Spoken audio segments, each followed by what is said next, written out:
to join us, and we'll get started very shortly here. Thank you for your patience.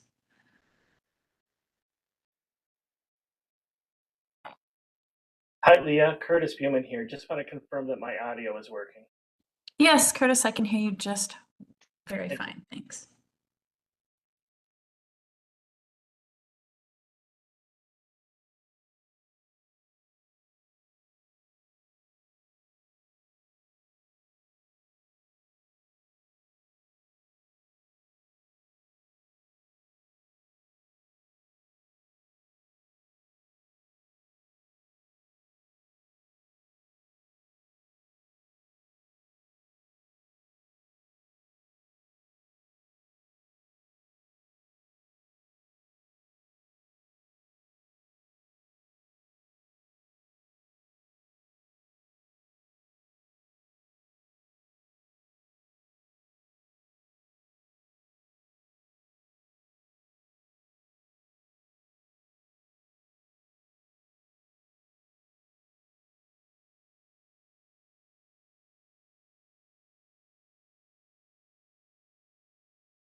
Hello and good morning again. Thank you everyone for joining us today. Some of you may notice some changes in WebEx because there was just an upgrade or some kind of change. So bear with us all as we get our navigation down. But I want to welcome everybody to our 14th RAC meeting. And let's go ahead and go to the next slide, please.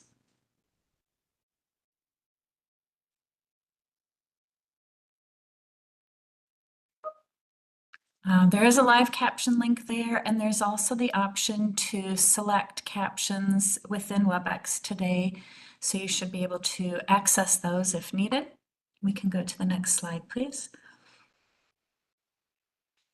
My name is Leah. I'm the neutral facilitator for today's meeting, and here's our agenda for today. We'll review the agenda and meeting practices as we always do before these meetings. We're going to have a brief recap of what was covered in February's meeting, discuss the objectives for today's meeting, and then Heidi Hamilton is going to take us through an update on the implementation timeline, as well as a legislative hearing that was recently held on Waiver Reimagine. And the majority of the meeting, as you all can see, is reserved for member input. Now, I do want to say that we will have time for questions after Heidi goes through the implementation timeline update and the legislative hearing update. But we do have specific kind of blue sky thinking questions that we want member input on. So we will share that time between questions on the updates and member input. We can go to the next slide, please. So we always start, I'm not even on camera, I beg your pardon. We always start by reviewing our meeting practices. So this is for the benefit of everybody, but just acknowledging that we do have 6 new members as well.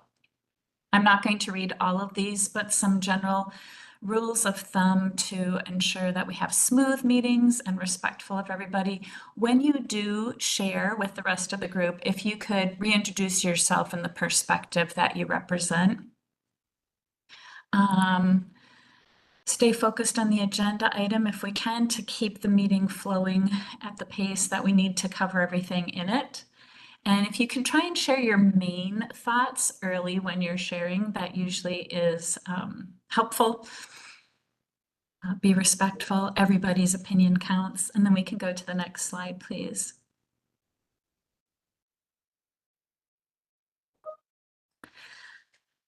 Right, so we're all here to assume positive intent. It takes all of us to move these efforts forward. We're advocating for everyone, not specific situations. So do be mindful of privacy of sharing personal details. And then just to call people's attention to some member feedback that we received a while ago, which is use of the chat can be distracting for some members, especially those who might use screen readers. So to use that sparingly to add to the conversation, but not to have side chats. And we do, as I say, we've got time allotted for question and answer, and the majority of today's meeting is really to hear member input. So we can go to the next slide there. And it's over to Matt, if he's with us for a recap of February's meeting. Hi, I'm here. Thanks, Leah. I hope everyone can see and hear me. If my camera is working, I think. My name is Matt Knut. Okay, perfect. Thanks. Hi, my name is Matt Knutson. I use he, his pronouns. I am a middle-aged Caucasian male, and I'm sitting in my home office, which is basically a blank wall. I have a balding head, gray whiskers, and I'm wearing a green shirt. I'm going to provide an overview of a February recap, what we discussed at the February RAC meeting, and you'll see on the screen there's some bullet points about the topic. So at the February meeting, Stephen Horn led a discussion during which we reviewed the current habilitation requirements, which are in our DD waiver plan. CMS, this is a reminder, CMS eliminated regulatory requirements, and states no longer need to include habilitation requirements in their waiver plans. The advisory committee members said removing requirements could reduce barriers to service access, minimize stigmas, and enhance informed choice. So that was a summary of input for removal of the requirement. There were some positives. And some members suggested that keeping the requirements would, some of the pros of that were including increased accountability to meet plan needs and an opportunity to explore options a person may not have previously explored. So there were sort of two sides of it. Some people thought that keeping habilitation was a good idea, and some people thought removing habilitation was a good idea. So we documented that well. And next steps are that we will identify opportunities for public input on the topic. And that could include surveys, some additional meetings, or public comment opportunities. And information from that effort will be brought back to the group for consideration and input on final decisions. So I think that meeting, we really appreciate all the information we received from that meeting. It went really well. We felt good about it. And there are some really nice ideas expressed. So thank you all for that. Thank you, Matt. We can go to the next slide then.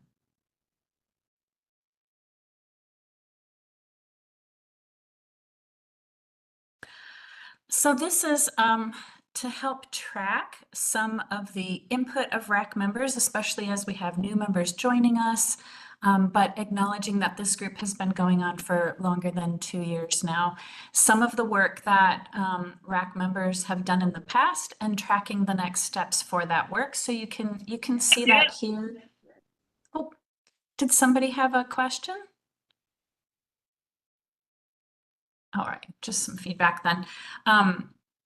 So you can see the impact that members have had over recommending the names of the waivers and services included under the different waivers, and budget exception types, which will also be revisited again in a future meeting. We had a meeting on case manager qualifications and requirements, and then as Matt referenced, input was garnered on the habilitation requirement, which will be added to the total picture for other public meetings that DHS is going to have. So let's go on to the next slide, please. Here's today's meeting objectives. Heidi is going to provide some information to members on an implementation timeline update, as well as a recent legislative hearing on Waiver Reimagine. There'll be some time for clarifying questions of her content. And then we want to move on to the bulk of today's meeting, which is to receive member feedback on some questions just about moving forward and how these RAC meetings work. So we're reserving the bulk of the time there. And we can go on to our next slide then. So this is where I get to introduce Heidi Hamilton again. For those of you, she's the Director of Disability Services. And Heidi, are you able to come off mute? I think so. Can you hear me? Yeah, we can. Thank you. Great. Hi, everyone. I'm Heidi Hamilton. As Leah said, I'm the Director of the Disability Services Division at DHS. I use she, her pronouns, and I'm a middle-aged white woman with gray curly hair, glasses, and today I'm in the Anderson building. So I'm in my office at Anderson, which is quite rare, but I decided to come down here today.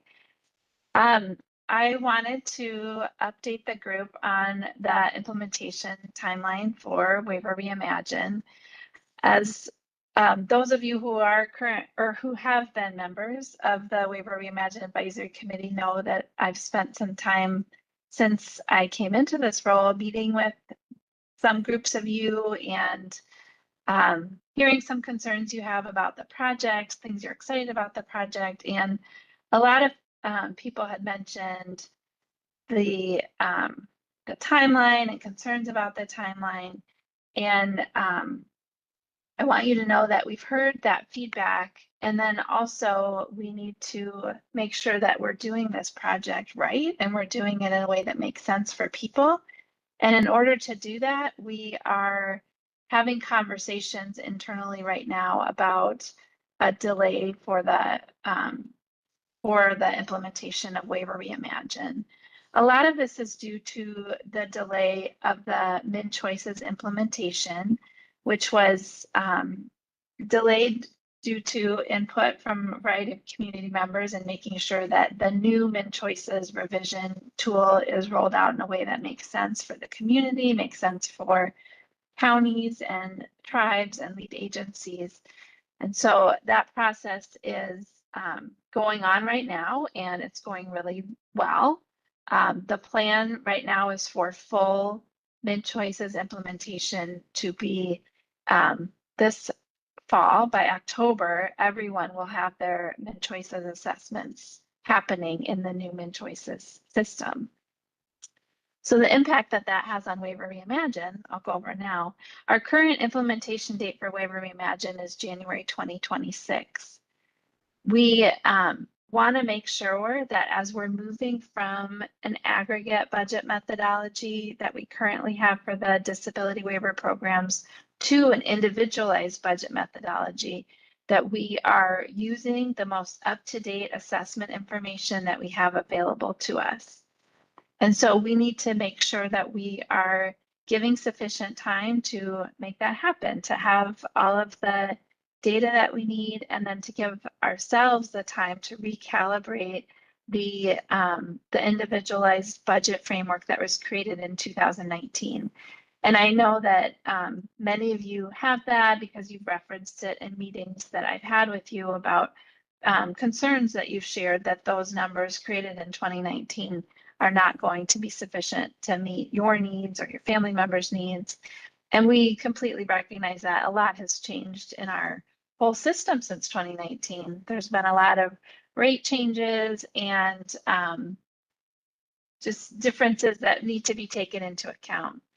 So once we have everyone accessing their assessment through the MinChoices revision, like all lead agencies have started entering people, we will need a full year in order to have complete data from the assessments.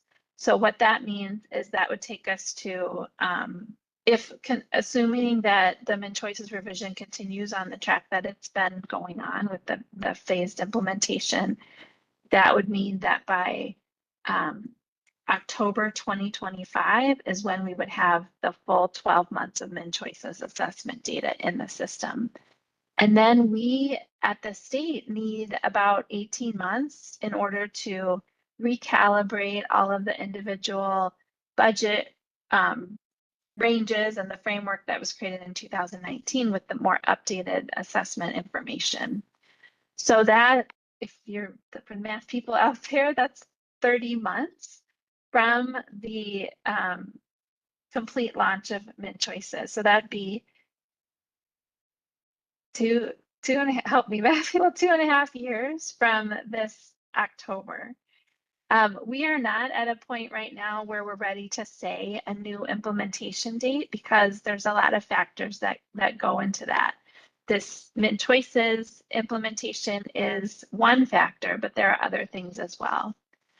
We are really looking at this delay as an opportunity to take more time to hear from community members about what they are looking forward to from Waiver Reimagine, what they're concerned about. Do they think we're heading in the right direction with this new vision for the disability waivers in Minnesota? And so we really want to take that time to hear from more people.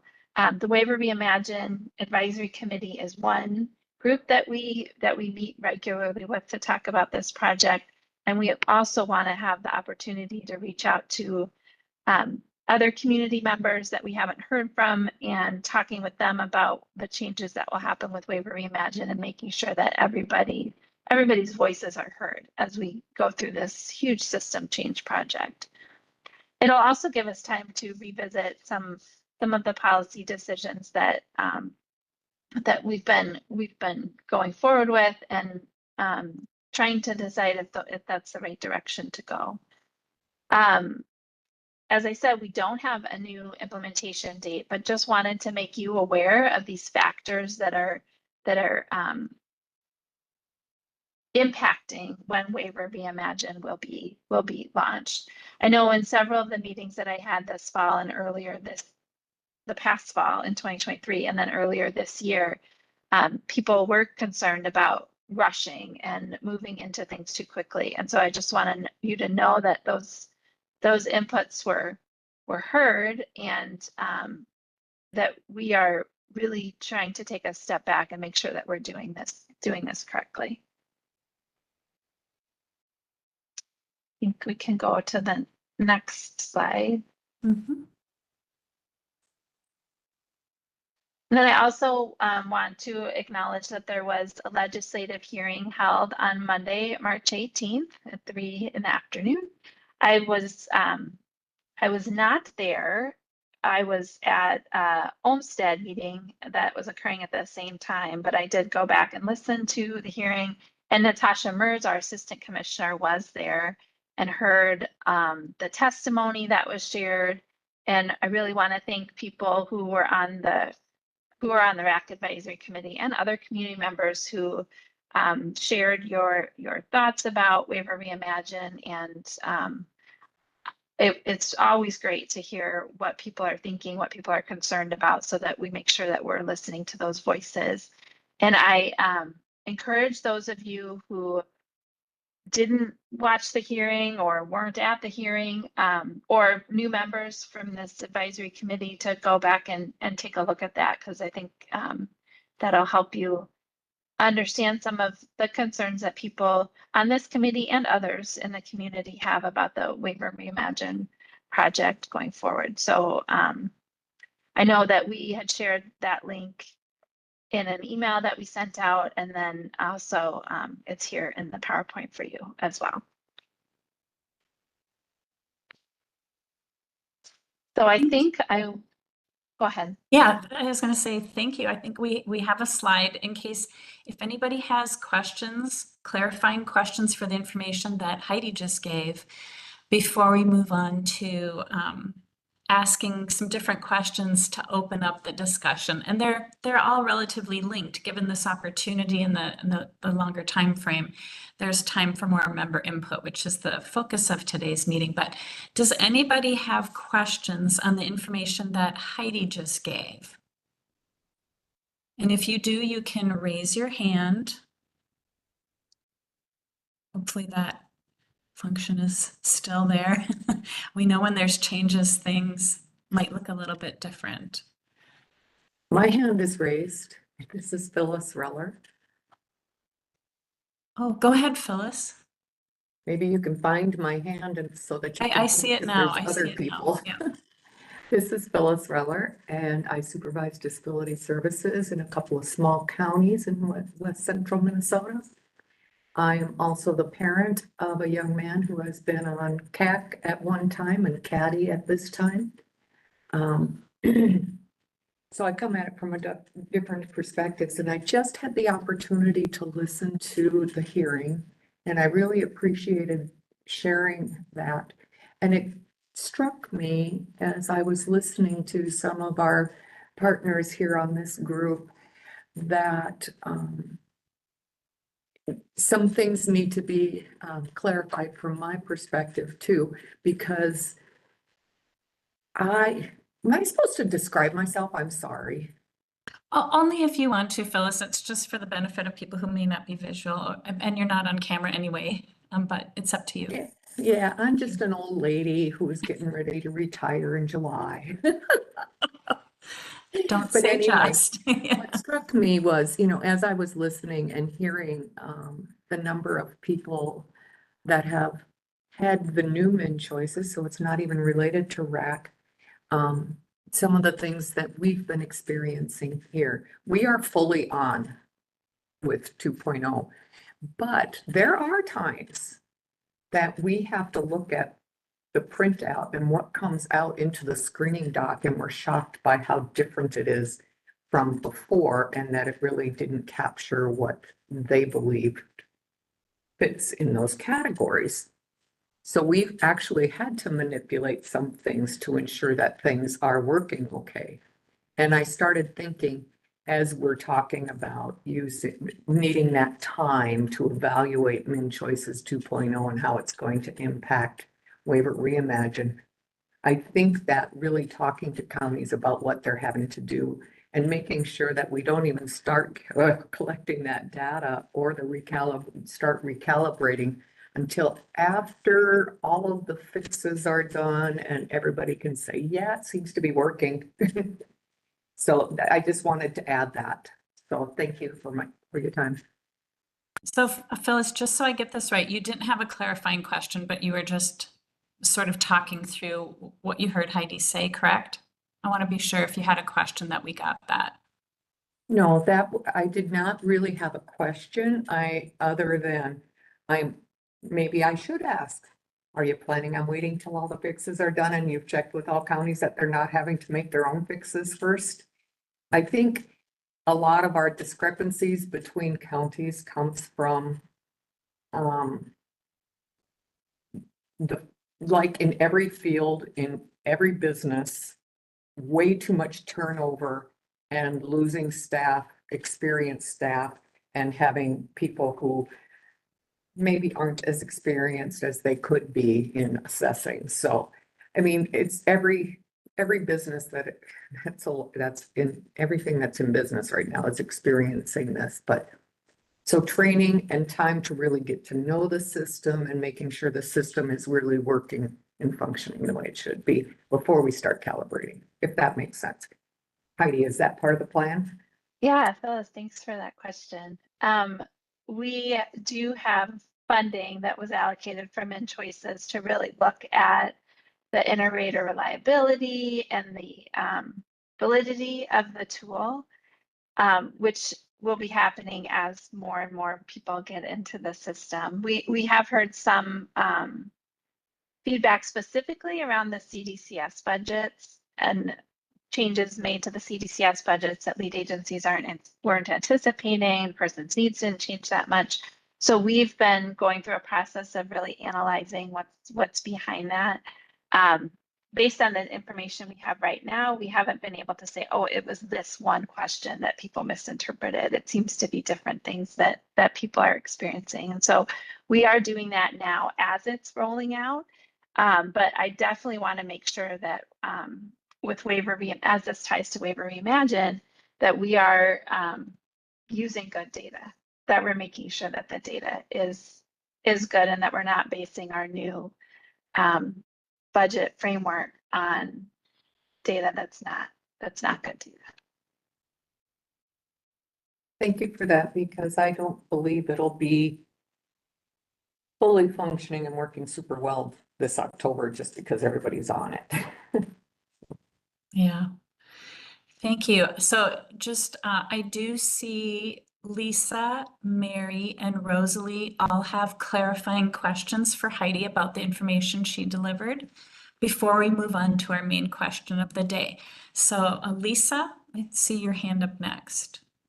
Yeah, thanks, Leah. So Lisa Eggert, I've been on the RAC committee since day one. Parent to a 26-year-old who's been using waivered services for over 20 years. And we live in a small town, not in the metro area.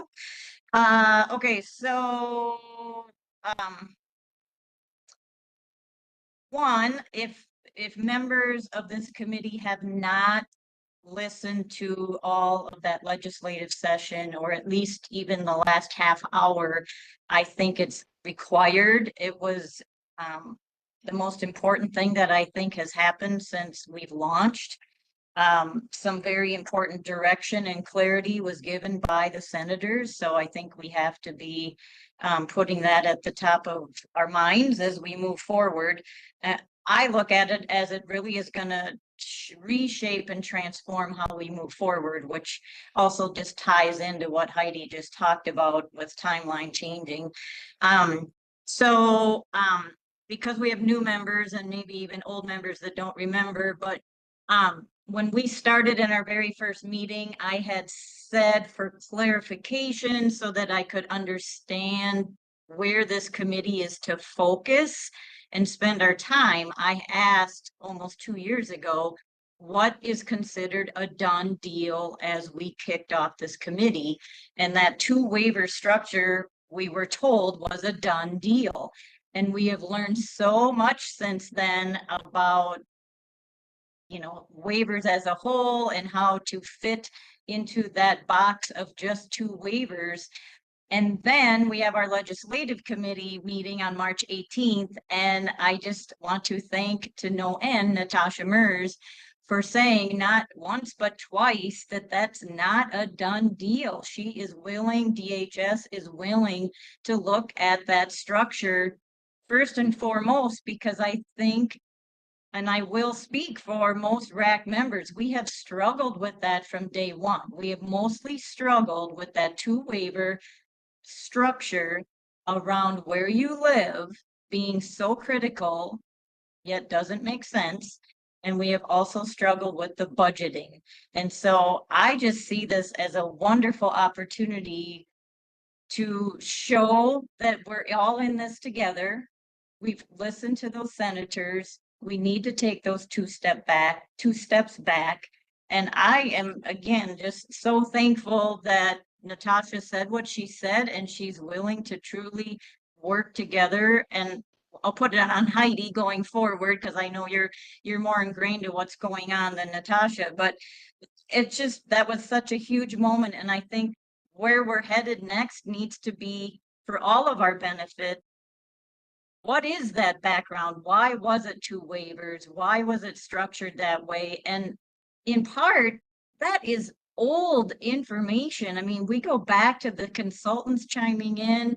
We're looking at 2018 kind of time frame. That is old.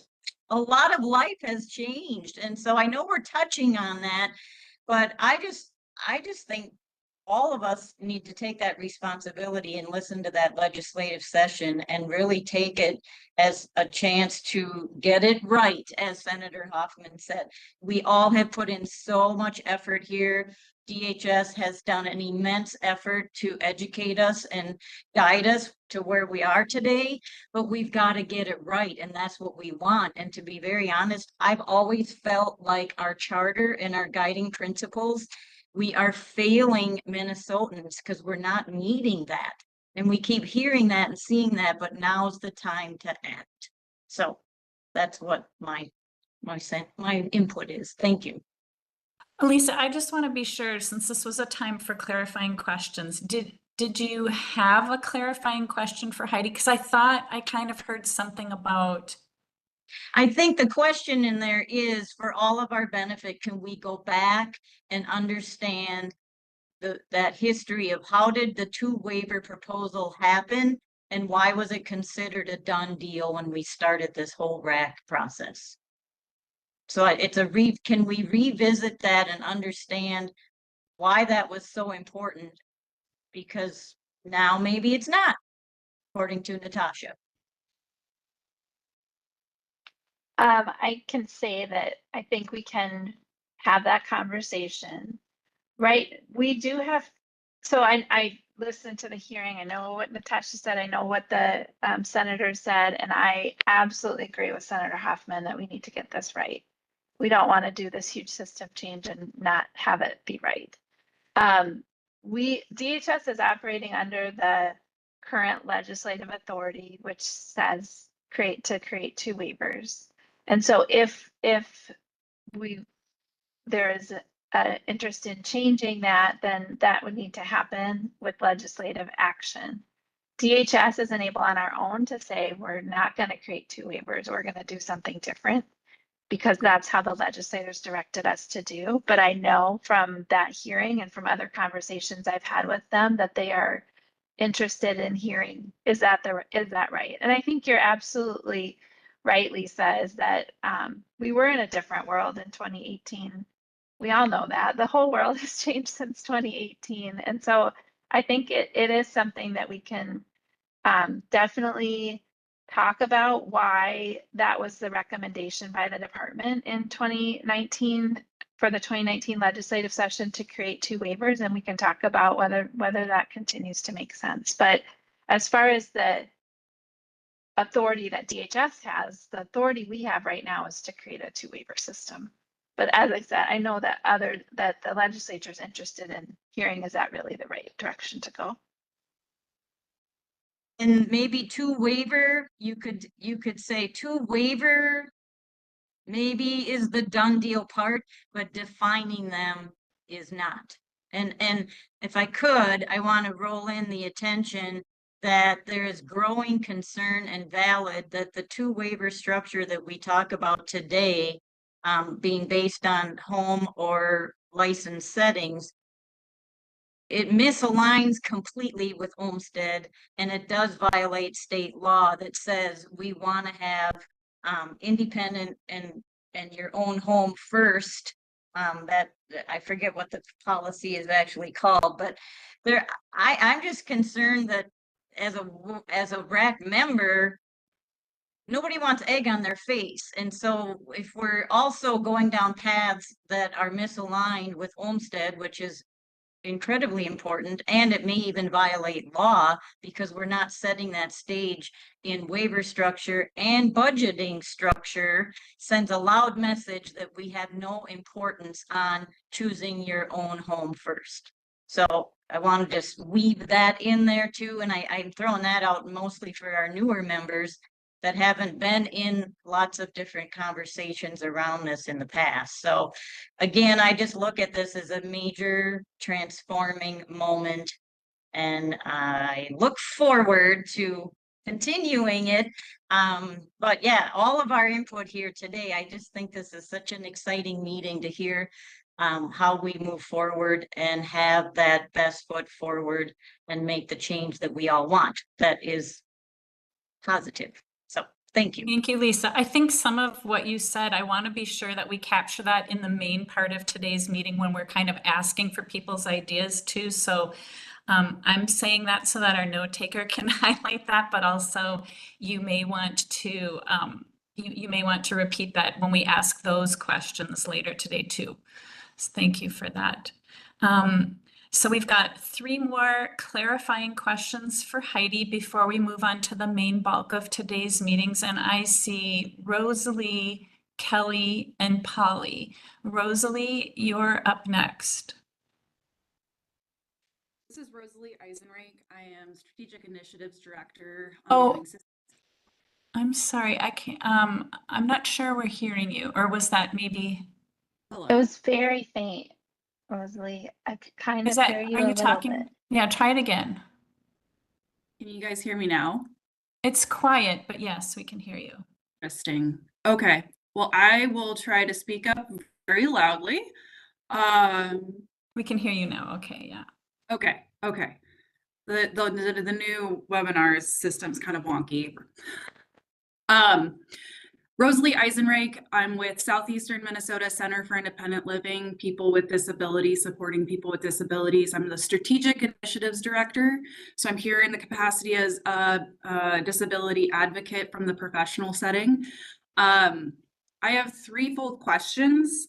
The first that I have is just regarding implementation. This seems to be the area of like, we have common goals, and I hear agreement on common goals of, yes, we want to get this right, but I'm still not hearing how are we going to move forward differently, which is a lot of the discussion. In fact, that's the apodictics, the spirit of the discussion that was had at the hearing. So Heidi, I'm curious as to, I really appreciate how you outlined that timeline of here's the projection, and we're not going to go public with this, but we're telling you here today this of the flexibilities we're putting in. But how are we also going to receive information as DHS is evaluating that? Because MinChoices is not just tied to, it's not just related, it is the foundation of which we determine what people get. And we're disagreeing on the how of how we're doing this work together. And I'm just curious, how are you going to come back to us or today, or how are you going to shift with your teams and manage that request? The second thing I have is actually this is the second thing, and there's two questions. Service providers have not service providers, case managers and assessors have led across, I mean, all over the state. People in Dakota County, people in Steele County, people in St. Louis and Lake, that they're having to manipulate the data, and that DHS even advised that people living in customized living right now are coded as living in their own home.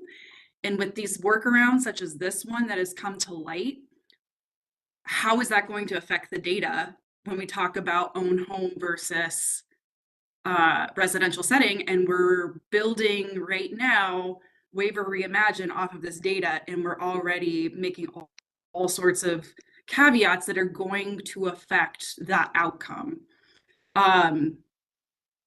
So I'm just curious as far as like, how are you managing the current workarounds, and what's the transparency moving forward with us as far as what's going on in the reality? And all assessors right now are not using the tool in real time. They don't have access and are able to do so. So I'm just curious too as to why the template and the functionality is not working for the lead agencies as well. These are things that we are hearing.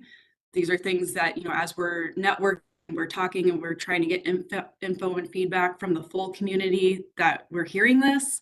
So these are a few more things that I just would like further clarification on. How are you going to address those things moving forward with this implementation update? Sure. Okay, so the first question about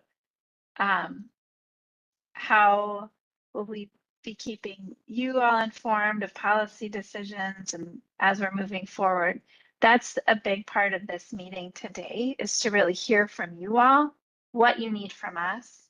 What do you need to get behind this project? So what do you need to hear from us? How often do you need to hear from us? Do you need to hear from us in a different way than what we're already doing?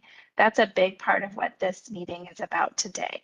That's why we don't have a lot of things on the agenda, because we want to hear from you all. We don't want to come in and say, this is how we're going to do it, because we, after the hearing and other input that we've received, we are very clear that we want to have this opportunity to hear from you on what would work for you. And then as far as the Min Choices rollout, everybody is not in the system yet. It's we are doing this phased rollout to get to a point where everybody is. And there are some workarounds that are needing to happen right now because of the system fixes that are going on at the same time that the rollout is happening. A lot of the way that Min Choices rollout is happening has been directed by our sponsors and partners meetings that we have with the lead agencies to say, and to respond to Mary's question a little bit too in the chat, the delay of Min Choices has no relation to Waiver Reimagine. Min Choices is a separate project that is delayed because of the input from lead agencies about how to roll out this huge system change to a new assessment tool. And so we did slow down a lot on how our rollout was planned so that lead agencies would have time to train their staff and to get up to speed. And we went through the list of workarounds with them and what would be acceptable and what would not be acceptable. We didn't want to start launching this new assessment tool that had so many workarounds that it wasn't going to make sense. It was going to be so much more work for the lead agencies to even do the assessment. And so those workarounds are getting fixed as the rollout is happening, and assessors are being trained on how to do those workarounds now and then to make changes as those get fixed throughout. So as Phyllis mentioned, it may not be October that we can start as the date that we're looking at as all data is in Min Choices from that point forward. It may need to be later because we need to look at when the data is not when all the assessments are not only in Min Choices, but that they are accurate data going forward. And so there's still a lot of time between now and October to figure that out, to figure out when actually is the start date. And part of that is feeding into why we can't give a new implementation timeline for Waiver Reimagine, is we don't want to define a date and say it's 30 months after this October, because we don't know if that's going to be the right date. And so I think you're bringing up really great questions, Rosalie, and these are things that we need to be thinking of as we're going through the next 6 months with the Min Choices launch. And we need to stay connected with this group and the Min Choices partner and sponsors group to really understand what those interactions are between the two projects, decisions that are made by the Min Choices group.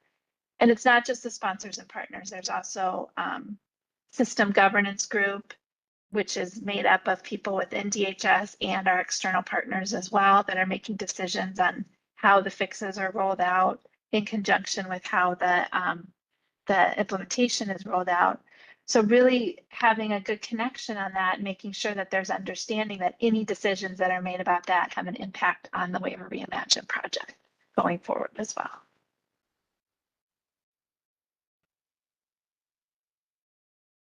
Thank you, Rosalie and Heidi. I just want to, I see Lisa's hand is up, but I believe that's from before.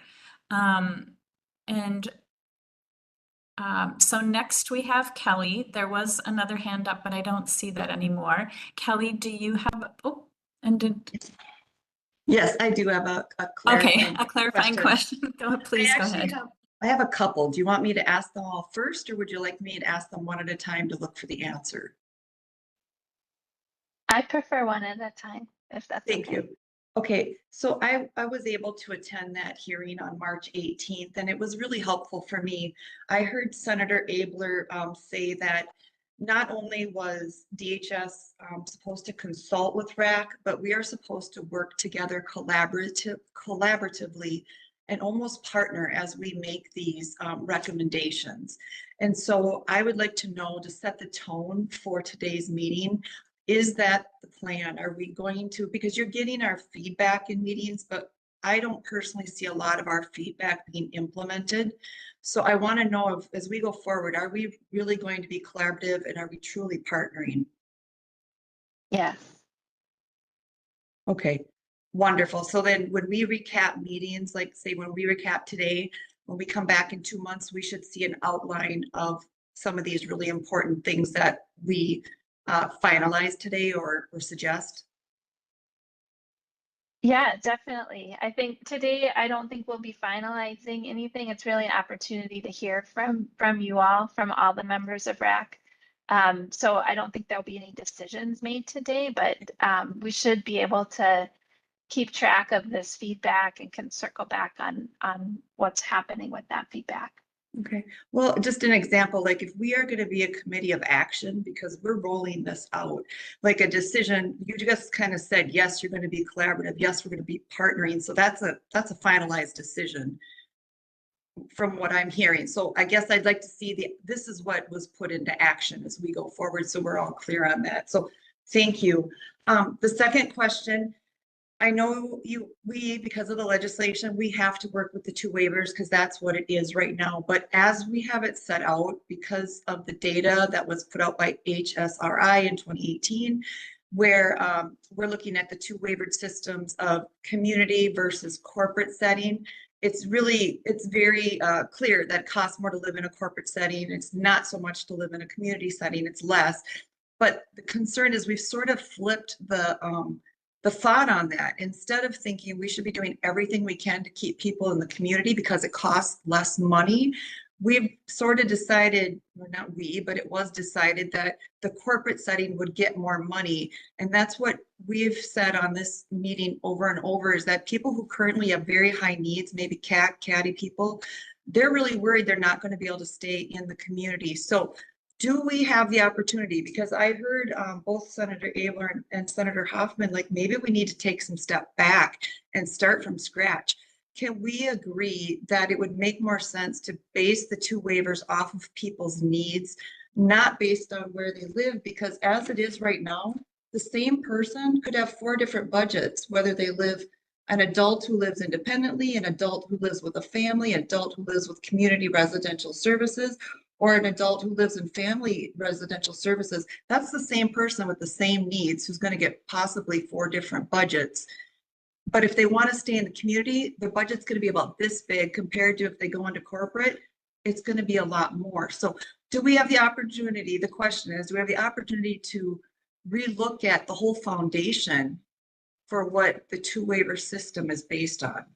Because it's not really based on needs right now. I mean, yes, we say it is, but the driver's location.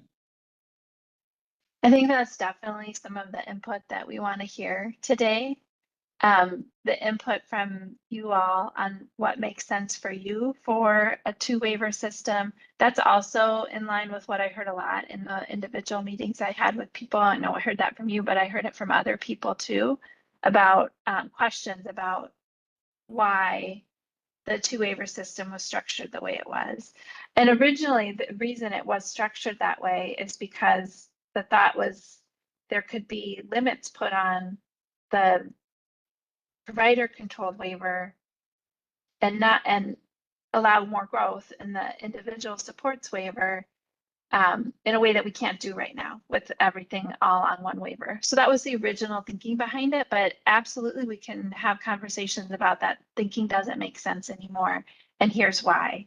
So I think that's input that we can get today, and definitely look into that.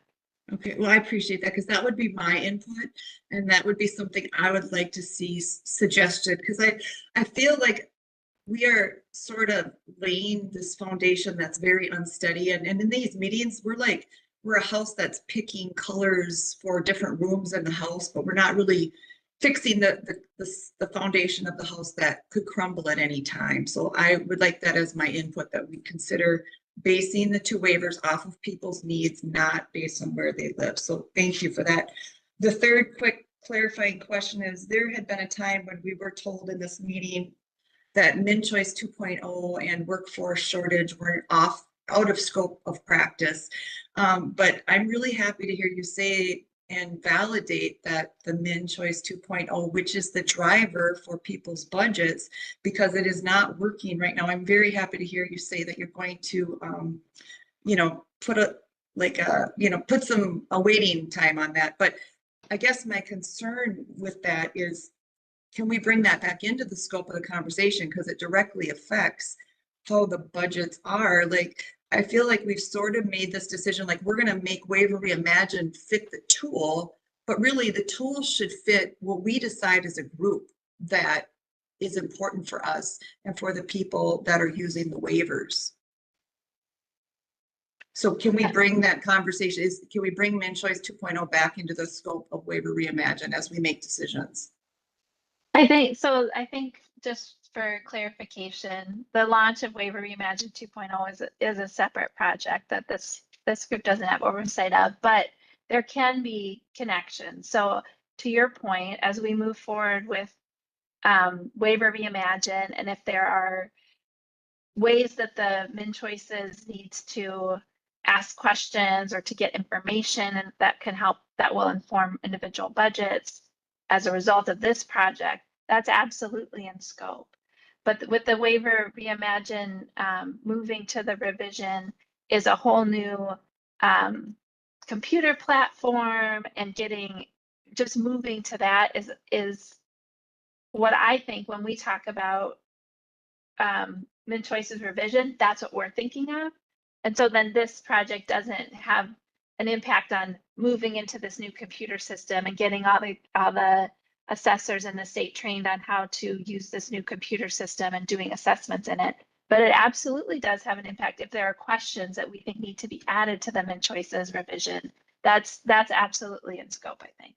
That's wonderful. And then as my final comment, I'm actually really happy you're here, Heidi, because that last August, we had that conversation of wanting to have leadership present, people who can make decisions like today, like yourself. And what I heard the senator say was Natasha Mers is a big part of that decision making process. Like it kind of stops with her as far as that's what I heard. Maybe I'm wrong, but I think it's really important that the information we talk about here accurately gets to leadership, because when we were in that Senate meeting, she said that MinChoice 2.0 was on track to get to the new program or the new platform, and it really wasn't going to affect Waiver Reimagine. Well, I don't know if she just really didn't know like all the issues that are going on, but that was not an exactly correct statement. So, having you here, leadership here in these meetings, I think is really important going forward. Yeah, I will make every attempt to come to these meetings whenever possible. And I'm very connected with Natasha, and she's excited to hear how this meeting goes today. We're staying in close connection on that for sure. Thank you.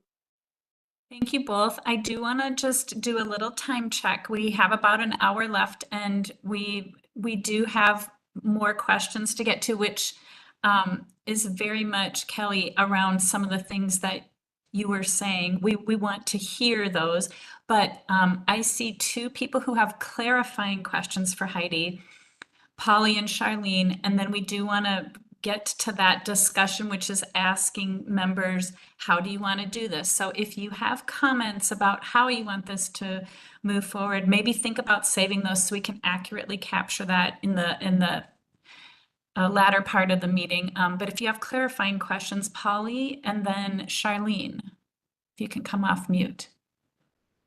Hi, Heidi. It's Polly Owens. I'm here as a volunteer representing the ARC Minnesota, and also I am an independent support planner for people using the consumer-directed community supports option of the waiver.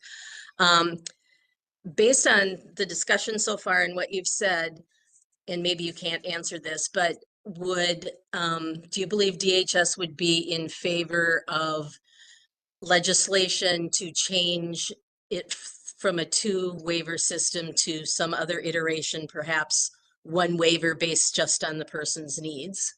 Would you support legislation that came forth making changes to that 2-waiver system? I don't think I can answer that question because I can't speak on behalf of the department and legislative decisions. I think it'd be a conversation we'd be open to having. Thank you. Sorry for that political answer, but I'm not able to say yes, we would support. Kind of figured that would be the proposal. answer, but maybe you had some discussions internally after the hearing, so I was just checking. Thank you, Polly. And Charlene, are you able to come off mute and ask your clarifying question? Hello and thank you. My name is Charlene Abramson and I am on the caddy waiver myself. I do have a little challenge with public speaking, so bear with me. My question is very specific and short from what Kelly was saying. Why is there a separation between min choices and the waiver reimagine? And can you say briefly what they are? That's all. Sure. Honestly, it's resources. So we have a large team of people who are working on the Min Choices revision project, from our IT staff to our policy leads related to assessment in the Disability Services Division and the Aging and Adult Services Division. And there are many of our programs are involved in the Min Choices assessment. So the assessment results determine eligibility for personal care assistance, soon to become community first services and supports, the elderly waiver, alternative care, and the disability waiver programs. And so it's a much broader scope than the Waiver Reimagine project. There are definitely dependencies and interactions between the two projects, and that's what I was referring to earlier, is that the anything that we determine needs to be questions that are added to the Min Choices project as a Waiver Reimagine recommendation, then that can happen because of our connections with those two projects that are so close. But Waiver Reimagine is not, or excuse me, Min Choices is a much broader scope than redesigning the disability waiver system.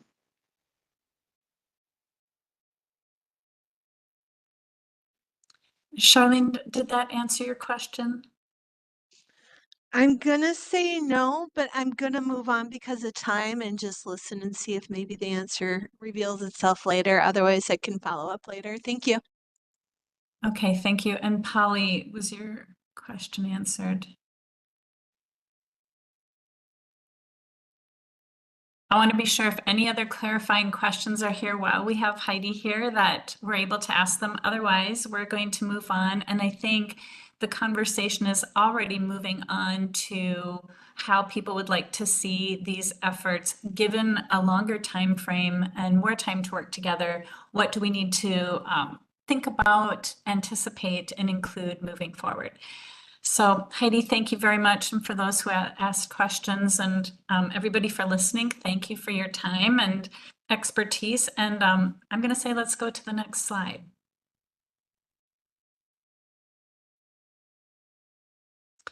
And Curtis, did you want to say something about this? Sure, I'll try to cover this fairly quickly so we can get on to the broader conversation. But after our last Waiver Reimagine Advisory Committee meeting, we surveyed the group on ideas you had for the conversations in this meeting about how to simplify the waiver program, simplification topics.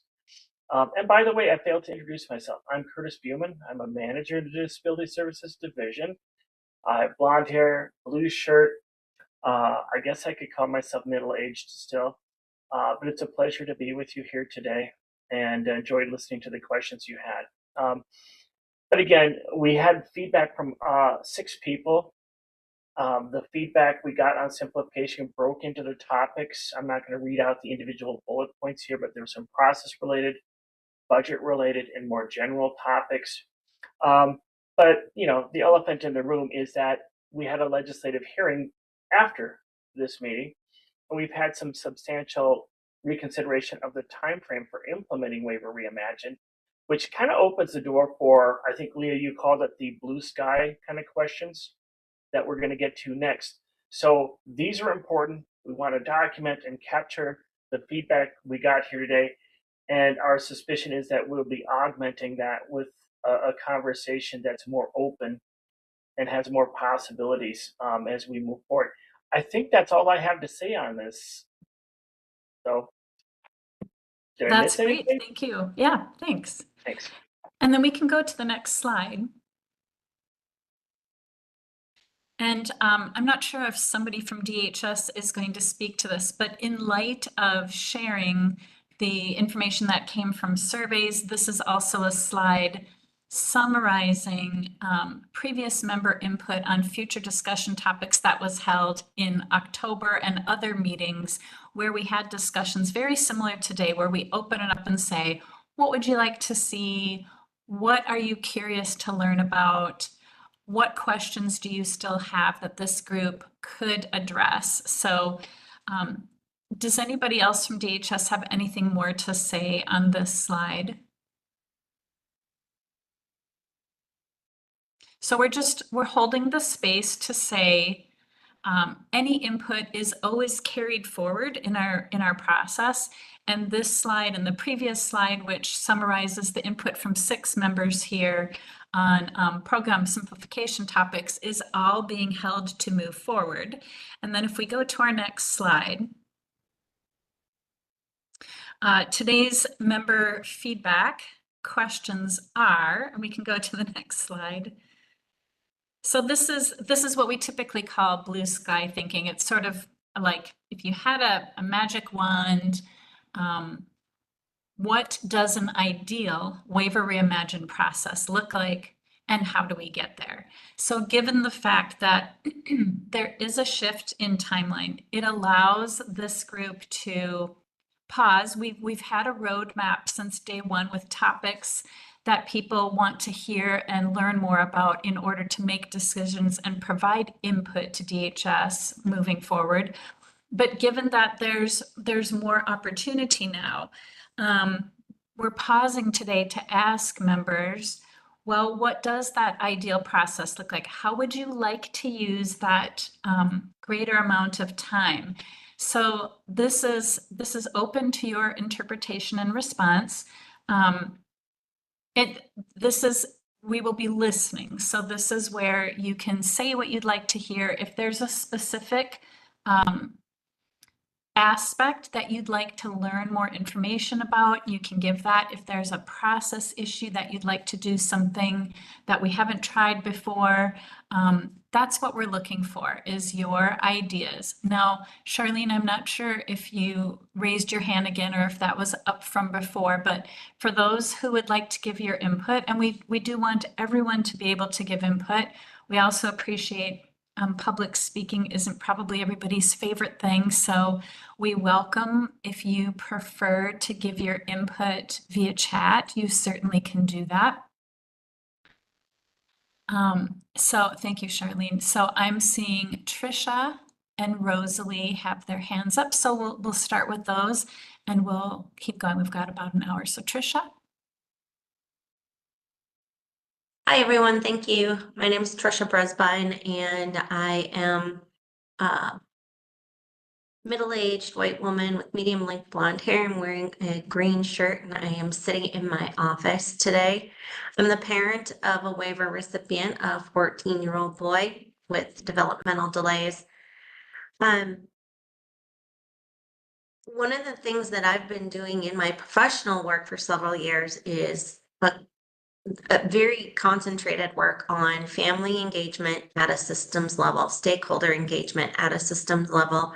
And I see this as a wonderful opportunity right now with DHS to really engage rather than,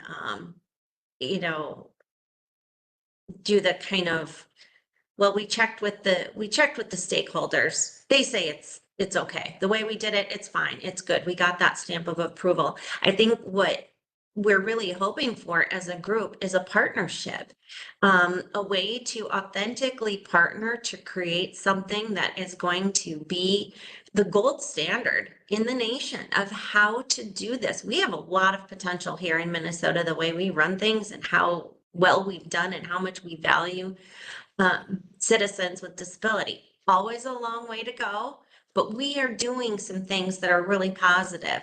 So I would really like to see us starting to partner more. And one of those things would be that I don't think we need to be informed of the policy changes. I think we need to be engaged in the creation or the change of those policies.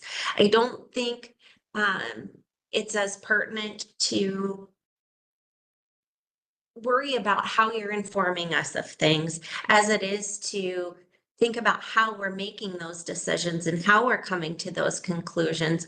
I think this group has made it very clear that we want involved in the action. We want to be part of that. And a lot of us are very well aligned with many diverse groups of stakeholders in a way that we could do that. And it's not just having one individual who comes in and says, well, here's my story and you need to create a waiver system that's gonna help me. We have a lot of really talented and skilled representatives from a lot of different groups that could come in and say, all right, at the systems level, how can we watch out for, how can we be mindful of these diverse groups? So just thinking about ways we can actually partner versus be consulted, we would love that. And I do think I speak for the majority of the advisory committee and the stakeholders who've been sending me messages, talking to a lot of us as advisory committee members. Thank you. Thank you, Tricia. Rosalie next. This is Rosalie Eisenreich again from SEMSIL. I'm here as a professional advocate, person with disability.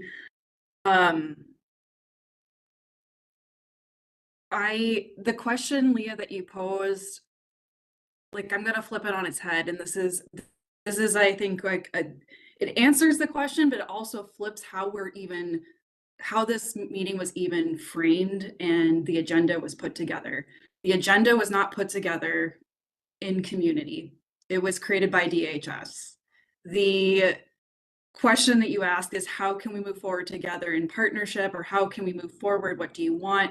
And it was already limited by saying, you know, talk about your what topics do you want to learn? What do you want to, like, we don't need to learn, like, we need to be taken seriously as community members who are either supporting somebody or are directly impacted by these policies that are made and then just presented. We need the data that you see just as much as the discussion framework needs to happen. And this is where it's just like, this is why it doesn't feel like partnership. And this is why it doesn't feel transparent, is you're like, okay, feedback. We're here to listen. We're here to listen. We're here to listen. It's not a two-way conversation. So we need to figure out, again, how do we get there together? And I'm glad that you are asking that question, but this is no different than any other conversation right now than we've had in the last 2 years, because this isn't a discussion. This isn't a two-way conversation. We've already been told, you give us questions, you give us input, and then we'll get back to you. And that's where it's like, we got to break that vicious cycle so that we actually can move forward. So my hope is that, saying all of this, DHS staff that are on the call, please, like, put your camera on, let us know you're here. And I would really appreciate a back and forth dialogue versus just us all talking at you and then wondering, where is it going into the ether? Thank you. Thank you, Rosalie. I do know that DHS really wanted to listen today and wanted to invite as much input as possible. So I'm not able to say if anybody's able to have a dialogue. I know I have some questions coming up, but I really want to invite as many people as possible to share first. So I see Mary, Phyllis, Polly, and Tricia with their hands up. So Mary, are you able to come off mute? Sure. It seems to, my name is Mary Fensky. I'm the parent of a 45-year-old man who has profound intellectual and developmental challenges. And I volunteer in a variety of ways with adults with disabilities. It seems to me the waiver, or whatever we're calling this, is a system of getting information and resources to people that need it so that they can live a good life however they define it in the community. And so what should we be doing? Well, okay, so this is the waiver, but there's a whole lot surrounding this. And I'm so glad that we're including all these other things. Mint choices is the gateway as to whether you're going to get a waiver or not. Staffing is still an issue. Case managers we've talked about. How do people know what's available and how to structure this good life for themselves? All of this is part of what it seems to me we should be doing. And, yes, we should be as part of the decision making. And so my blue sky ideal, we should meet in person. We should hash some of these things out. Every other month, this is not working well. Maybe we should explore the idea of task forces. Some people that would get together and hash something out ahead of time. If meeting more often is not, that's probably not feasible for other people. But really, I think we ought to look at this process and think about what all of these components have to come together in order to get people the information and the resources, which is mainly money, that they need so that they can live their life. And that's about it for me. Thank you, Mary, for that input. Phyllis, we have you next. I have Phyllis Reller. I work for Western Prairie Human Services, which is very rural. I have really, really enjoyed listening to Trish and Ashley and Mary and all of the thoughtful ideas. And I totally get it because I have a son with some pretty high needs and he is living in his own apartment, but he has very complicated medical issues. And, always getting exactly what he needs is not working real well. I love the idea of going the waivers based on need. But then I also appreciate so much what the DHS is doing and what the legislators are doing. It's really funny because legislators, they're dependent on all the information they get from everybody else, but they don't always see the full picture. And, having done waiver case management and supervised it for 25 years, it's probably the most complicated system I've ever worked in. You can't go and educate people and get everybody on the same page. You can't understand from a case manager perspective, what I'm asked to do. And I can't understand your individual needs. Yet, I have had the privilege of working with so many families and being invited into their homes, and I've maintained relationships from the other counties I've worked in. But I have to say, the best part about working in social services, many of the departments you're working in, like child protection is totally different, or mental health is totally different, or there's so many different departments, but in this particular department of waivers, you get to meet the cross section of America. You get to meet families like the families that are participating here and sharing so much information and really knowing their stuff. But we also get to meet people who are not as honest, are not as careful with their funds, are not always working in their child's best interest. And it can be very hard. And I know that you might think that I'm making a judgment, but no, it's honest to God. You hear it in the news all the time that there are people that are breaking the laws. we may work with the cross-section of America. So we are also responsible to take good care of the funds, taxpayer dollars. And it's a hard position to be in sometimes. I like getting in and getting to know families and getting to know what their situations are and how can we best help you. I wish it were as simple as just saying, okay, this is a great plan. Let's get you whatever money you need or whatever money you think you need. But it's just not that simple. And even you're hearing about MinChoices 2.0, which is complicated, and 1.0 was complicated, and I worked in it before that.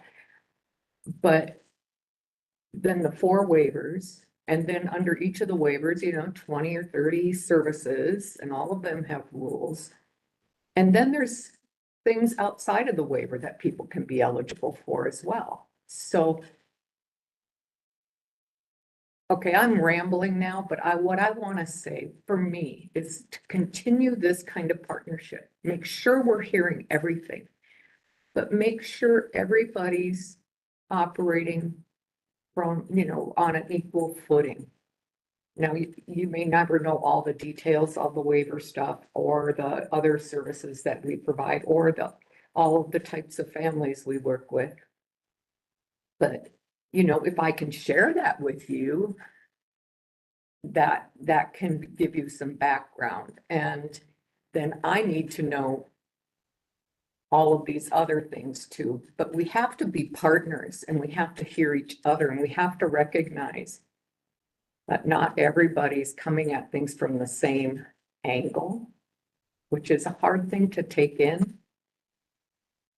And we have to be careful. And I appreciate that DHS has to be careful, and they're having to walk a very fine line, trying to get resources to everybody who needs them and watch taxpayer dollars and follow legislators' whims when they pass a bill, and then all of a sudden you have to switch gears again and redo policies.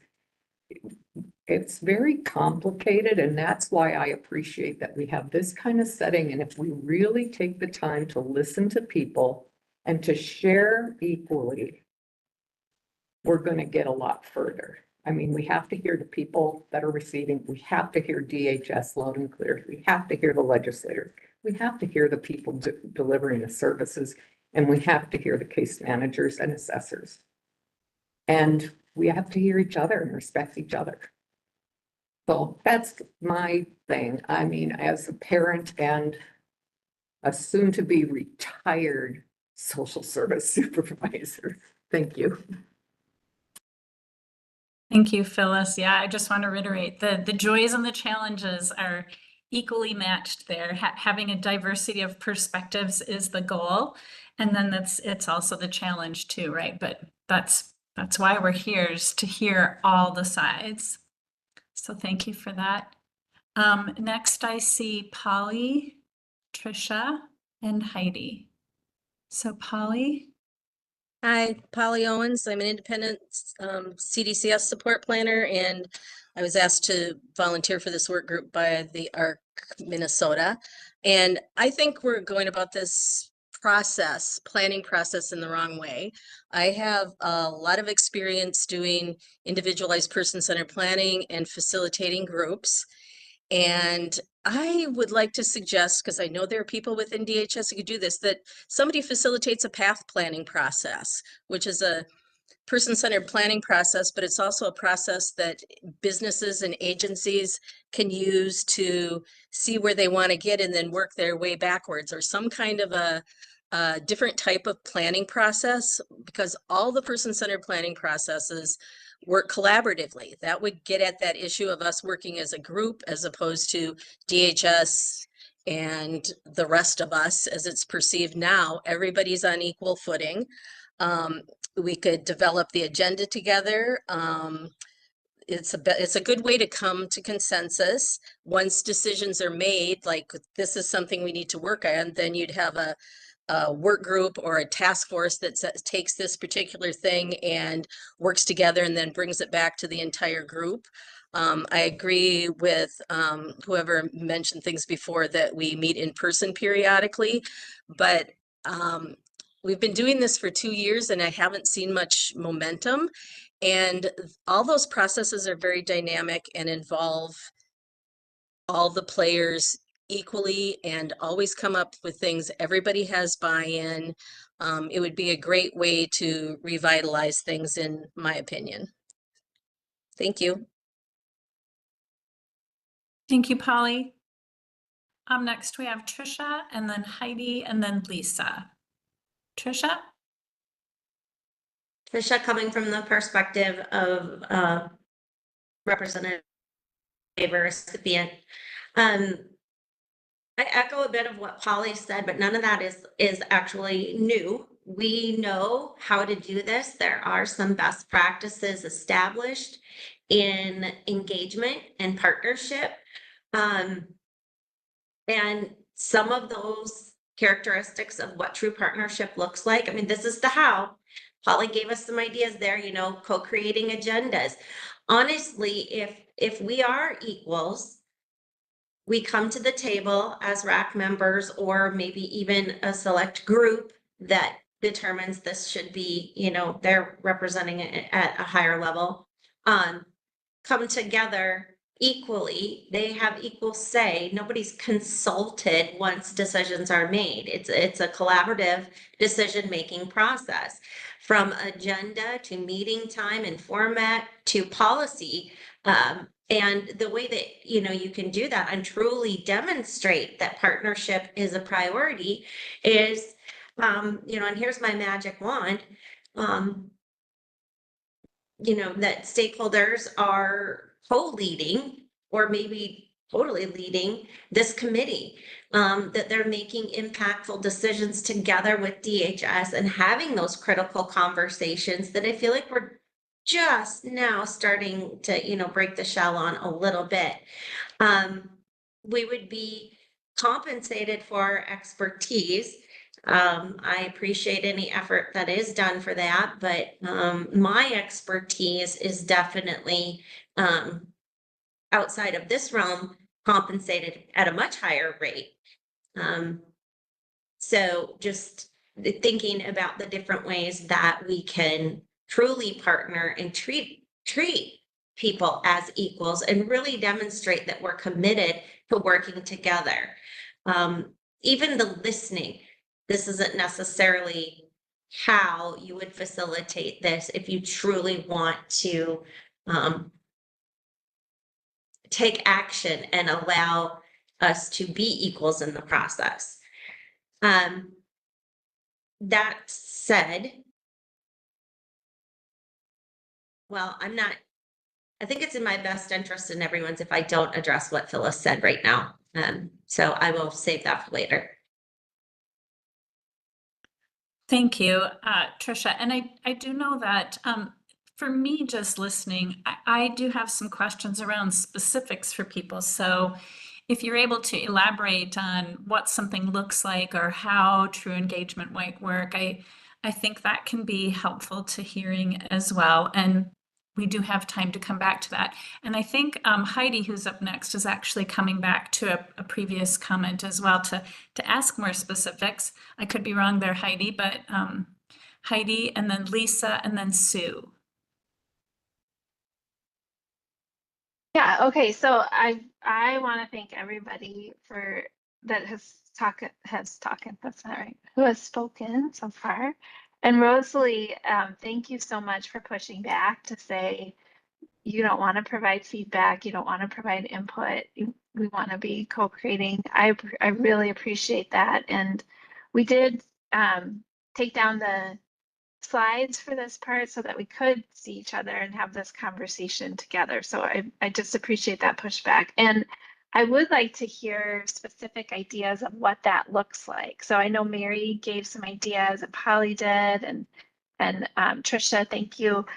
The concern I have about an in-person meeting, so I'll just say that, is that we have a lot of people on this group that don't live in the metro area or that because of whatever circumstances are not able to go to an in-person meeting, and that this creates more accessibility for people. But what would it look like to, this is a large group too. I mean, it would be really hard, I think, of a group of this size to co-create an agenda together or to dig into a topic together. But what ideas do you all have? And like I said, we've heard some of these already. So I'd be really interested in hearing from others of you. What ideas would you have about having small groups dig into specific topics and come back to this large group with recommendations? Or is there a small group, like Tricia said, that co-creates the agenda together? Or what does that actually look like to you when you say that you don't want to just provide feedback and you don't want to just provide input, you want to be more engaged in figuring out the direction for this? How can you be more engaged, and what does that actually look like? That's what my question is. Can you hear me? Can anybody hear me? Yes. Yes. Oh, Who's you that? can hear me? Yeah, You is can that hear me? Ardella? Yes, yes, this is Arbella. I've been wanting to come in.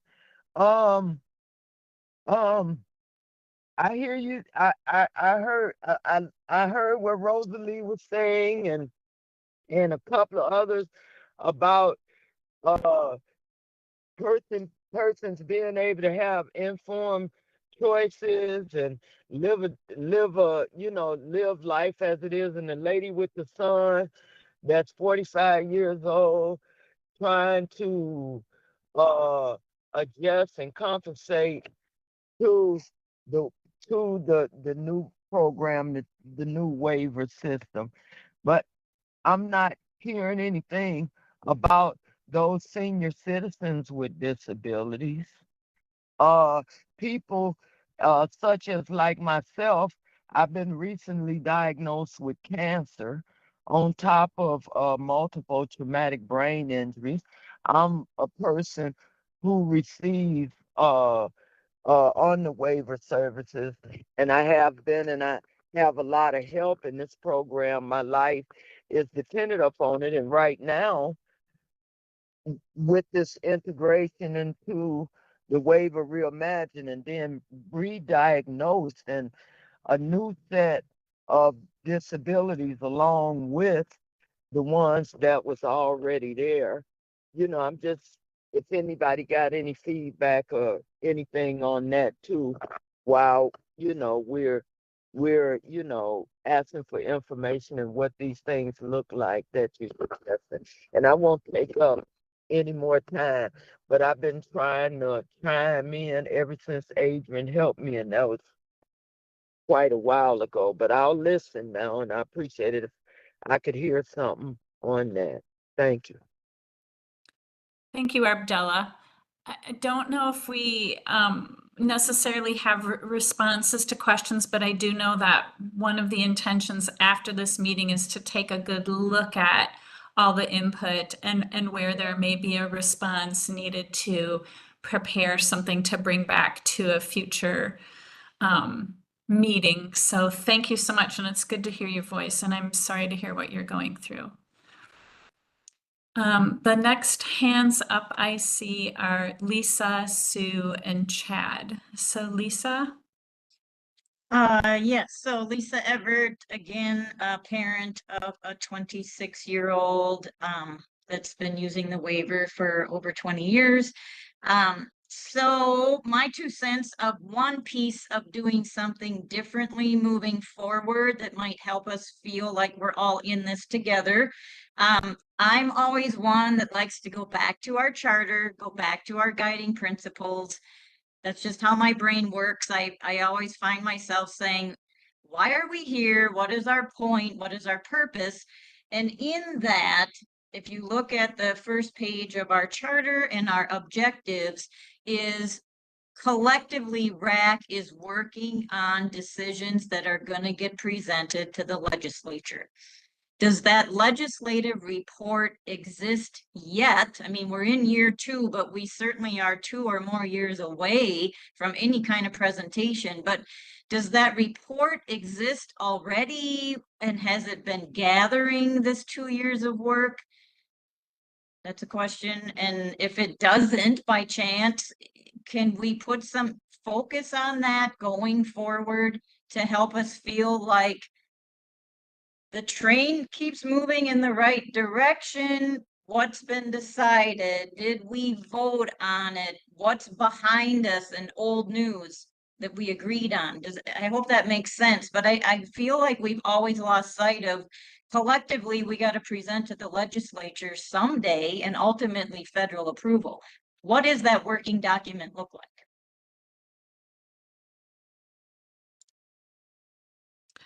I appreciate the question, Lisa. I'm not sure anybody is here and able to answer that today, but like I said, what I can assure you of is that after today's listening session, there will be a considered effort in coming back to this group to deliver information that's needed.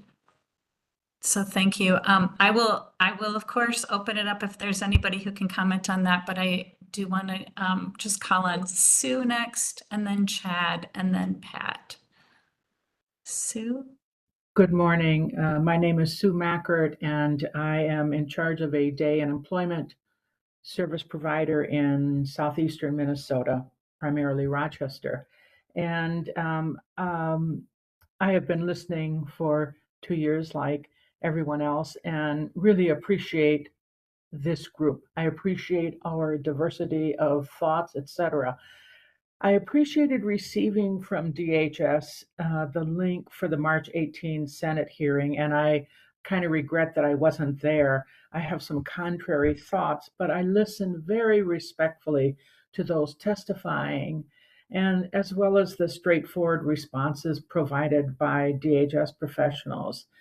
After receiving a memo from a RAC member again regarding that hearing, I rewatched and I listened to the senators, and I listened to Senator Hoffman's respect for the presenters as well as DHS. And I think that we're all here with the idea that we want to do good things, and we want to own what we were asked to do in this process, and that is to support choice and independence for people with disabilities. I didn't think that there was anything that had been implemented yet, in that comes toward the end when we're closer to done with our process, which is being extended. I do believe that the DHS professionals who are guiding the process truly are seeking our assistance, and I feel comfortable that we've always had the opportunity to speak our piece.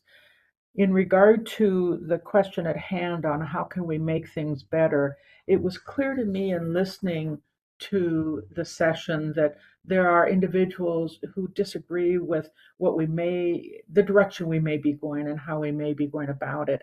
And I think that it would be advisable for Heidi, maybe for you to have an in-person meeting with some of those individuals who have such frustration that it may hinder the process moving forward. I think if you hear them and deal one-on-one, well, as a small group, it would be helpful. I agree very much with what Mary has said, in that an occasional meeting in person or a hybrid of that meeting would be helpful.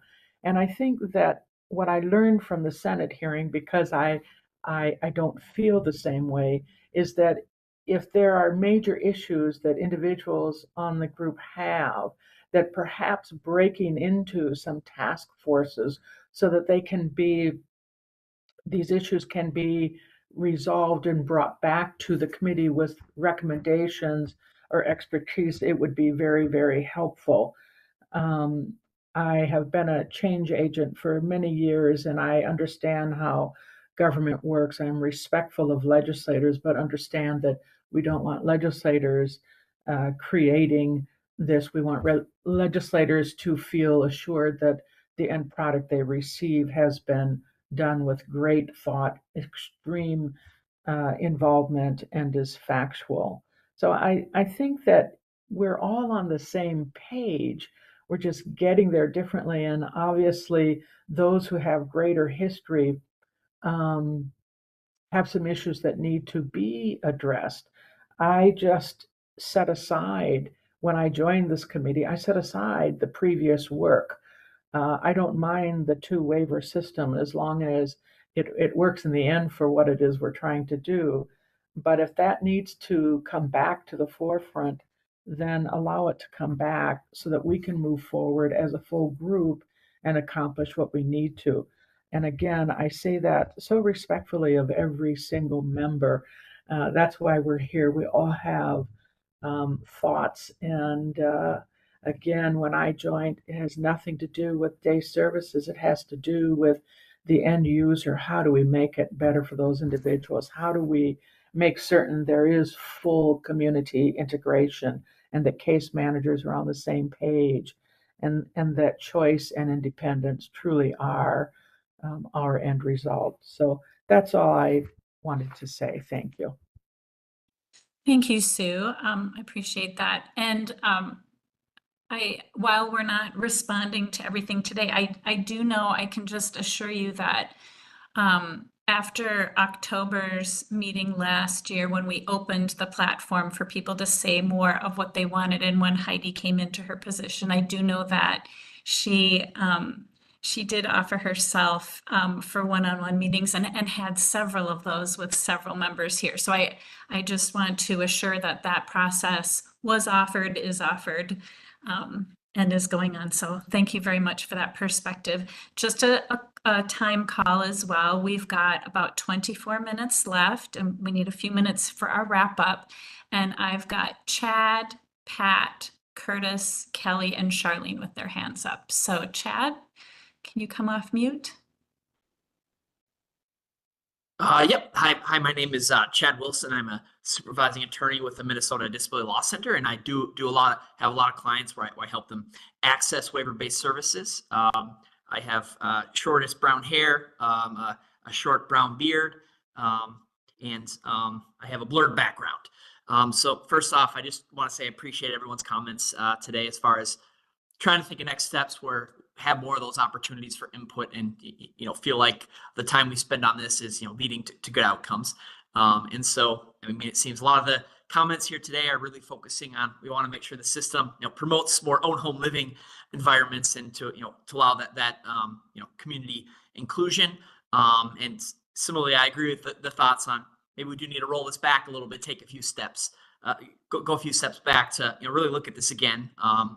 I know a big thing members have commented on was the two waiver system here today. And so, I think that'd be worthy of a full meeting there to talk about that again, even though I know it would, require legislative change, things like that. But I mean, such conversation could maybe lead to, advocacy to, support those changes, based on the testimony we heard earlier this week that was shared with everyone. And kind of changing topics here a little bit. I really appreciate this process. Seems like it's going to be rolled back a little bit as far as due to MnChoice 2.0. But that's a long time to wait as far as that year and then the 18 months as they discussed to really implement this stuff. And so if there could be any way for us to have more opportunities to get those updates as it's happening as far as what issues they're seeing. And I know they're separate processes, but the biggest thing would be is what's DHS going to be looking for with that data, with MnChoices in relation to Waiver Reimagine? I'd like to know how what they're hoping to learn and how that will be analyzed, and see if there could other ways or suggestions from members as far as how we could maybe refine that and make sure we're trying to get the right information there. And then as far as other next steps, I think there's got to be maybe clear steps as to what is DHS doing with the input here for members. I think sometimes it feels like it's written down somewhere and then it's never referred to again. Maybe that could be reports online or something that we haven't seen. But there should just be a clear method for individual members to say, this is what I recommend, or this is what I recommend, and then talk through if there could be ways to better implement those suggestions. You have DHS says, no, we disagree, and here's why.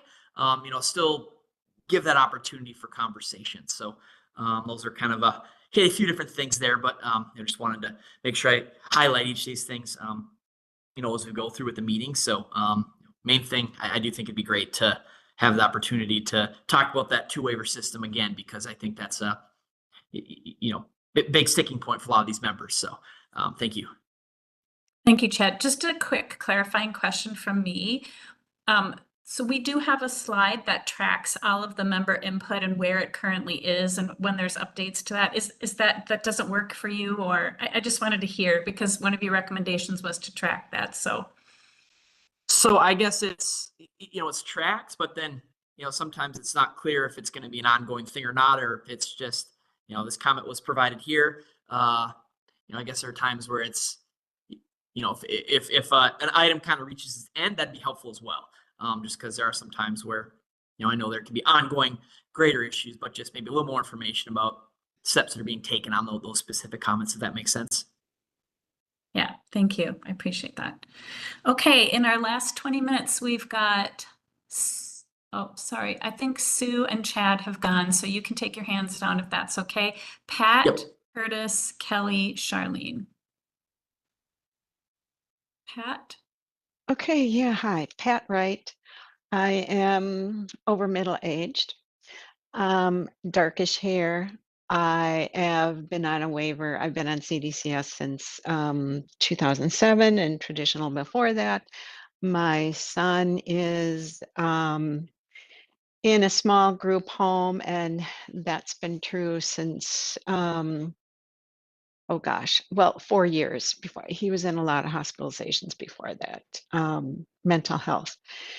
And so I've really appreciated, like so many of us have said, hearing different people's viewpoints and how people are feeling about the different changes. And I mean, it continually amazes me when I'm on these meetings, like just the depth of experience and the broad, professionally and people's own lived experience, which we know is always unique to the individual. I like the idea of possibly doing a hybrid. I really like the idea of being in small groups. I think I had mentioned that like a couple years ago in some feedback, whether that's interest driven or getting information, or people, if it's a random, just but small groups, it's so much easier for everybody to talk that wants to and to be heard. And I have to say, I've been, like some of us have been working with DHS over time intermittently, but from what it was 15 years ago, and I say this openly because it has really progressed. It was, scary back in the day, that we weren't even supposed to be over there as a, group of people that were using services and having meetings. We were trying to set up a state council and whatnot. So I can appreciate that. We need more. I totally agree with that. I could see possibly the two-waiver system working, but as other people have mentioned, that's needs-based rather than where the person is living. And I think about my son, who's in this, small, very small group home that's working out well for him. And so if he wanted to have services outside of where he's living, where that money would come from, and I've kind of been putting that out there, and I haven't heard anybody be able to answer that. Maybe that's not something that's figured out yet. But also because of his mental health issues, he can be very independent, drives, has a job, and and then there's other times where it's 24/7. And so having the flexibility to account for those, and I know everybody has some, variation in their situation and whatnot, but that's something that concerns me no matter what waiver we do down the road. So I think that's what I have to say. And I have some confusion. I think I need to, meet with Heidi, because I'm getting some CDCS and some waiver and some min choice issues kind of mixed up in there. But thank you. Thank you, Pat. I appreciate that. Next, we've got in our last 16 minutes, Curtis, Kelly, Charlene, and Sarah. So Curtis. Hi, hi folks, Curtis again. Just going to try to touch base on a couple of things that came up and try to clarify. First, I put in the chat the statutory language that requires the legislative report. And just to reference there, the report is required before we go back to or go to CMS for approval of our phase 2 plan. And for the same reasons that we're having this blue sky conversation today, we haven't got that next what we would submit to CMS sorted out yet. So we don't have a legislative report. So that's in some respects hopefully a helpful update for you all in how we can work together to shape what would go into that legislative report. So that's the status on that. The language is in the chat. The second piece is just to follow up on the legal concern around small group meetings. My recollection is that we don't have a legal problem with small group meetings, and they can be very helpful. And we can certainly go back to legal, but I think the concern came out of a meeting where we tried to do breakout groups within a meeting, which then got difficult because people in one breakout group don't know what's happening in another. Not to say we can't go back and look for solutions on how to make that happen, but I would just distinguish between breakout groups, which I don't think is what people were referencing as helpful, and small group meetings, which I think I'm unaware of an issue with those. So hopefully that was helpful. I'll go on mute and listen for questions. Thank you, Curtis. Kelly, Charlene, and Sarah. Thank you, Kelly Friesen. I'm a mom of an adult with autism, and I want to just touch a little bit on what Pat said. That is one of my biggest concerns. If we are going to base waivers on a location of where a person lives and not just based on their needs, because a lot of people with disabilities fluctuate with their needs. My son is the same way. He might be able to be at home in the community for a while just fine, but if there's a mental health issue, now we're in a corporate setting, and what does that look like when he needs to transfer between the two waivers? And why are we even setting ourselves up for failure like that? It just doesn't make sense. We know Min Choice 2.0 is on fire. And so like, how long will my son wait in a corporate setting before his waiver gets reassigned back to the community and vice versa? Or if he's in the community and needs help, how are we going to get him back to the help he needs? So I'm going to ask that we strongly consider one meeting, the only agenda to be basing the two waiver system off person's needs and not where they live. That's my first ask. Second, I want to be sure people understand I am not just a disgruntled mother. I have really come into this system being very thankful. My son has benefited significantly and grown and developed because of the waiver. So I'm very thankful.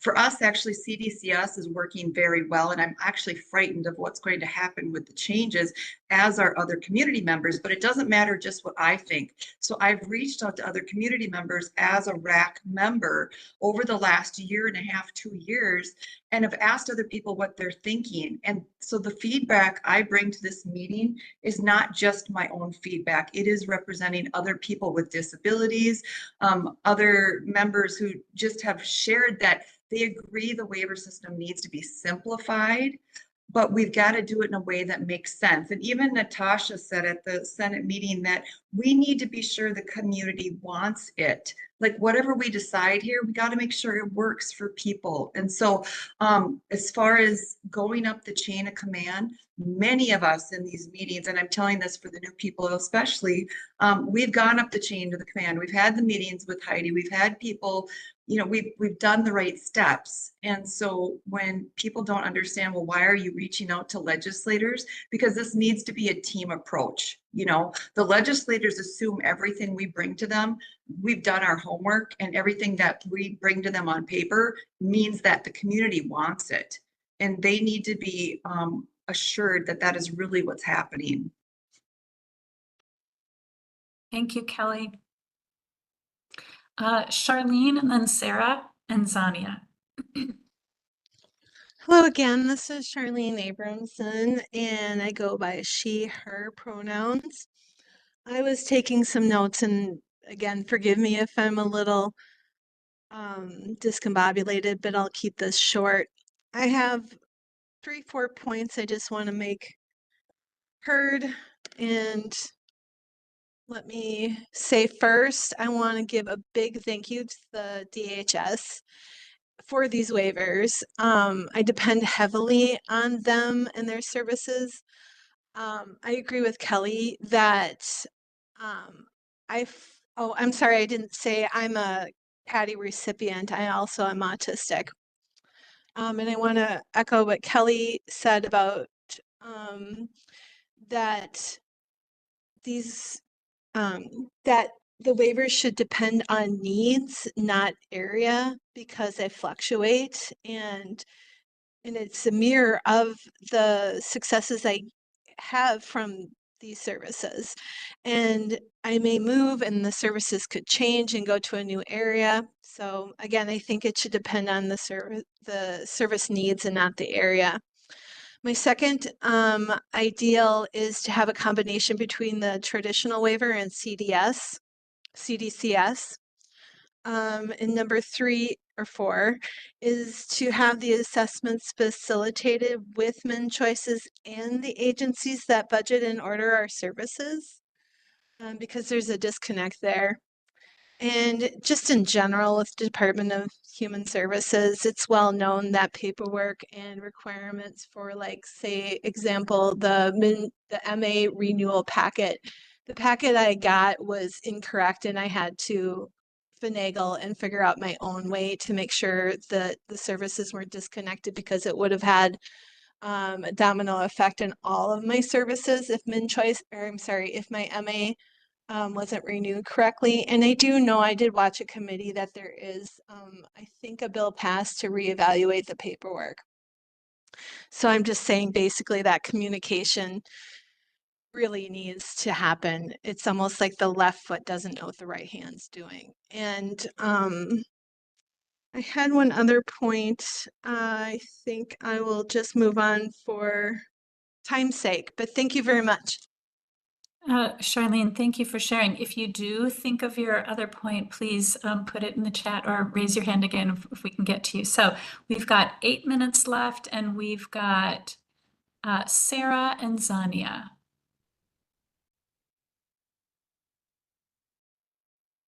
Oh, you're still on mute, or I can't hear you, Sarah. It's strange because you're mute. Leah, can you hear me now? Yes, we can. Yeah, thank you. Okay. Sorry, everyone. I'm going to go real quick so Zania can speak. Sarah Jones, I am a supervisor in disability services, and mid-30s, blurred background, dark hair, wear glasses. One of the things that I have heard as a pattern since I've begun joining Waiver Reimagine advisory committees, which was about a year ago, is a need for there to be evidence, essentially, about the recommendations that are being made or the concerns that are being voiced, or what have you. And one of the things that I keep struggling with, and was even struggling with my team in December when we came and talked about case management at the December meeting, was how can we make sure we captured the voice of the committee? And I'm not sure that we are doing that well, or are hitting the nail on the head, if you will. And I think that there's been attempts to try, but I'll be the first to admit that I'm not sure if we've done that. And so my question to committee members is a simple one, and I'm not maybe looking for an answer today, but it's maybe something just to percolate on, is what does the group need to be able to build that unified voice and or come to consensus on different recommendations, so that we can have a really clear, hey, this is what the group is expecting, or this is what they're recommending, and we can be clear about how we can partner on those things a little bit better. Hopefully that question makes sense. Thanks. Thank you, Sarah. Yeah, case in point, when Matt was sharing feedback from February's meeting, he shared the 3 different sides that were heard from committee members. So thank you for bringing that up. Zania. Hi, this is Zania, and I have kind of a logistical question, maybe. But I think it was last year I had recommended that maybe we create a SharePoint because there's just a lot of documents, there's a lot of data, there's a lot of things. And I know there's a public website um, that's there, but Leah, I think you were a part of the MDH work groups that I'm pretty sure you were on the MDH work groups that we were going through for assisted living. And what really helped was that every work group had an area in SharePoint where, committee members and MDH and different stakeholders were uploading documents in regards to whatever the topic was, either prior to the meeting or after the meeting. And so I felt like that was a really organized way to get everyone's feedback, and to have that feedback be public. So the SharePoint wasn't public, but afterwards, when all the meetings and everything were done, then, all the materials were summarized. And you probably can explain this better, but then the materials were summarized and published on the MDH website. And I just think it's difficult to try to track all the emails, all the data coming through, all the meetings. Like there's a lot of information here. And to have community members, so like sometimes I'm having to go back through my emails to pull out certain data to review what was said or what happened. And I want to be prepared for the next meeting, but I really think it would be helpful, especially if there's going to be small work groups. If there's going to be breakout groups and discussion groups, kind of like Curtis was talking about. And by the way, I think that's a really good idea because I think there are folks who are on the team who are more expert with certain topics than other folks. And I think it'd be good to have some of those breakout work groups or breakout teams kind of dive deeper into certain topics and come back to the greater group with what was discussed. That's what happened in the MDH work groups. I like that model. I don't know if other people would be open to that. But yeah, if there's anything, I felt like it worked really well. And the SharePoint idea was very organized. So Thank you, Zania. I will say what little I know, and we'll bring back information in the next meeting, but what little I know is that the state has a really super strong firewall, and only people with state agency email addresses are allowed access. But there might be other ways, and I certainly think that's one of the things that we'll respond to next time. So thank you. Thank you everyone for your input. I do want to use the last couple of minutes. We've somebody put in the chat something about the DeYoung focus groups. And I know, Curtis, you have some information for the group on an upcoming survey addressing that. So I want to see if we can put the slides back up and go to the survey slide.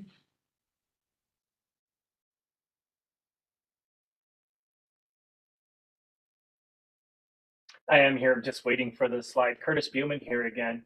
I'm going to assume that all of you remember at least something about the DeYoung engagement. We worked with DeYoung to host some focus groups around Waiver Reimagine. Oh, I think that was last fall. And out of that process, we received several thousand people expressing interest. And we thought, well, we really should be finding out more about what folks need or want to see with Waiver Reimagine. So to keep this short, given that we're down to a minute, we are planning a survey. We're hoping it can go out next week, possibly. And when you see the survey, we're hoping you will share it, ask people to respond to it. It's, in many respects, has this blue sky approach that we just talked about here today, and prompts people through a lot of parts of the process to really try to get their feedback.